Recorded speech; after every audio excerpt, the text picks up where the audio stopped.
Praise the Lord. जो लोक माने दुखरे समस्या रे कष्ट रे रहउछंती प्रभु से मानको आनंद देवा पाई चाहउछंती, खुशी देवा पाई चाहउछंती। आमान को खुशी देवा पाई, आमान को आनंद देवा पाई जीसु तांकर जीवन को क्रूस रे हराई देले। प्रकाशित वाक्य 1:5 पद लिखा जाई अछि, पुणी विश्वस्त साक्षी मृत्यु मानक मध्यरु प्रथम जात और पृथ्वीर राजा मानक राजा जीसु ख्रीष्टଙ୍କ ଠାରୁ अनुग्रह और शांति तुम मानक प्रति हो, जे आम मानक प्रेम करी अपना रक्त द्वारा आम मानक पापरु मुक्त करि अछंती। आमे माने जेते खुशी रे थिबा, जेते आनंद रे थिबा, परमेश्वर सेतिकी से खुशी हेबे। आमे काहे की चिंता करिबा, काहे की दुख करिबा। आमरी प्रत्येक चिंता तांको ऊपर आमे समर्पित करि देबा।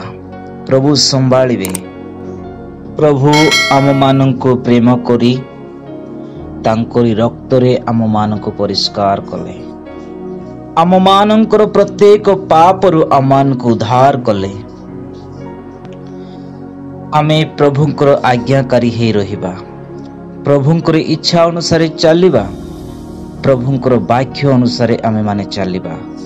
जहन लिखित सुसमाचार 15:4 पद लिखा जाई अछि, मो ठारे रुह सेतिरे मु तुमानक ठारे रहिबी। शाखा जेपरि द्राक्षालतार न रहिले निजरु फल फली पारे नाही, सेहिपरि तुमे माने मध्य मो ठारे न रहिले फल फली पारो नाही। जीसु कहउछन्ति तुमे माने मो ठारे रुह, मु तुम मानक ठारे रहिबी। प्रथमे आमे जीसुଙ୍କ सहित रहिले जीसु आम सहित रहिबे। आमे जीसुଙ୍କ बिना आमे माने किछि करि पारिबा नाही। प्रत्येक कार्य रे आमे जीसुଙ୍କୁ समर्पित करि देबा।